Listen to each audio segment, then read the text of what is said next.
Good morning बच्चों। आज हम पाठ 16 काव्य माधुरी में भक्तिकालीन कवियों की कुछ कविताओं का अर्थ समझेंगे, है ना। इन कवियों में सूरदास जी जहाँ ब्रज भाषा में श्री कृष्ण की बाल लीलाओं का गायन करते हैं, वहीं तुलसीदास जी अवधि में राम के चरित्र को बताते हैं, है ना। यही स्थिति रसखान जी की है, जो श्री कृष्ण जी की भक्ति में इतने समर्पित हैं, है ना। वो श्री कृष्ण जी की भक्ति में इतने ज़्यादा समर्पित हैं कि वो हर जन्म में ब्रज में ही रहने की बात कहते हैं, ब्रज में ही जन्म लेने की बात कहते हैं। वहीं धर्मदास जी जो कबीर के शिष्य हैं, वे अपनी मातृभाषा में संसार से मुक्ति का मार्ग दिखाते हैं, है ना, जिससे मानव जन्म जो है वो सार्थक बन जाए। तो आज हम इनकी कविताएं पढ़ते हैं, ठीक है।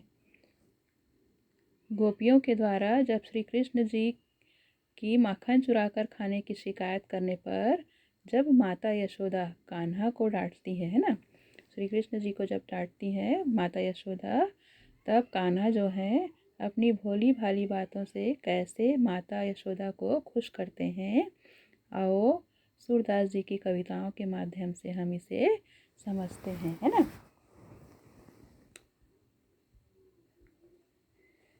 मैया मोरी मैं नहीं माखन खायो री, मैया मोरी मैं नहीं माखन खायो।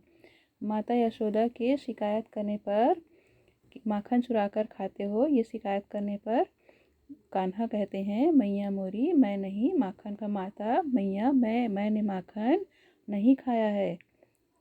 भोर भयो गैयन के पाछे मधुबन मोही पठायो री, मैया मोरी मैं नहीं माखन खायो, है ना। श्री कृष्ण जी कहते हैं कि माता सुबह होते ही तुम मुझे गाय को के पीछे लगा देती हो, मधुबन मोहे पठाओ, है ना, गायों के पीछे मुझे जंगल में भेज देती हो। चार पहर बंसी बट भट क्यों, सांझ परे घर आयो री, मैया मोरी मैं नहीं माखन खायो। श्री कृष्ण जी कहते हैं कि मैया मैंने माखन नहीं खाया है, मैं तो जंगल में भटकते हुए 4 पहर तक वहाँ बरगद के पेड़ के नीचे बांसुरी बजा रहा था, और शाम होते ही सांझ परे घर आए, मैंने शाम होते ही घर आया हूँ।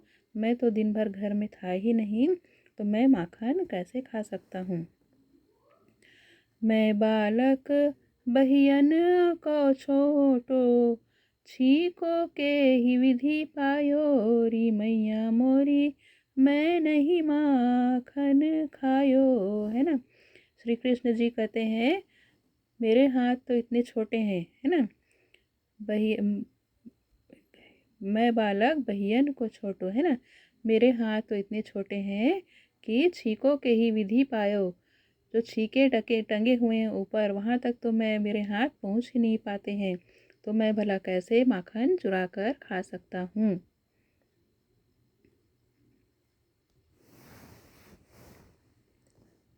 ग्वाल बाल सब बैर परे हैं, बर बस मुख लपटायो री, मैया मोरी मैं नहीं माखन खायो। श्री कृष्ण जी कहते हैं कि जो मेरे सखा हैं, ग्वाल बाल जो मेरे सखा हैं, वो सब मेरे शत्रु हैं, उन्होंने ज़बरदस्ती मेरे मुख पर माखन लगा दिया है, इसीलिए आप मुझे माखन चोरी करके खाने की बात कहती हो।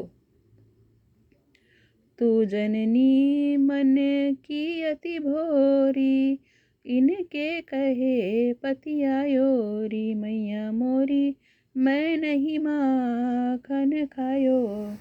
श्री कृष्ण जी कहते हैं कि ये माता तुम बहुत भोली हो, जननी मन की अति भोरी, माता तुम बहुत भोली हो, जो इन ग्वाल बाल मेरे जो शत्रु हैं जिन्होंने ज़बरदस्ती मेरे मुंह पर माखन लगा दिया है, इनकी बातों पर विश्वास कर रही हो। माता तुम बहुत भोली हो।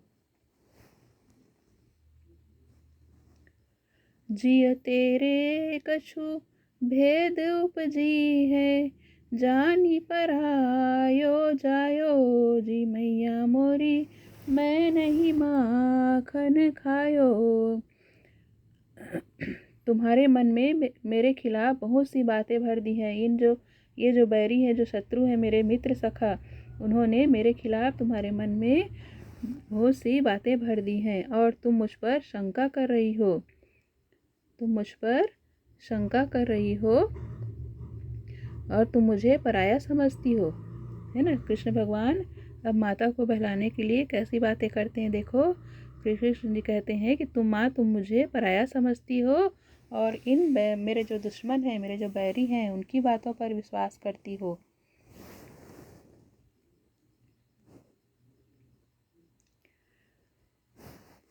फिर आगे कविता है, यह लय अपनी लकुटी कमरिया, बहुत ही नाच नचायो री मैया मोरी, मैं नहीं माखन खायो। कृष्ण भगवान जी उदास होकर, गुस्सा होकर कहते हैं माता से कि ये रखो अपनी लकुटी यानी लाठी, कमरिया यानी कंबल, तुम अपनी लाठी और कंबल रखो। बहुत ही नाच नचाया, तुम लोगों ने मुझे बहुत ही नाच नचाया है। अब ये सामान जो है तुम अपने पास रखो। सूरदास तब बिहसी जसोदा, लय उर कंठ लगायो री मैया मोरी, मैं नहीं माखन खायो। सूरदास जी कहते हैं कि कृष्ण की भोली बातों को सुनकर, है ना, श्री कृष्ण भगवान की इन भोली बातों को सुनकर माता यशोदा मुस्कुरा उठती हैं और उसे उठाकर अपनी कंठ लगाकर अपने हृदय से लगा लेती हैं।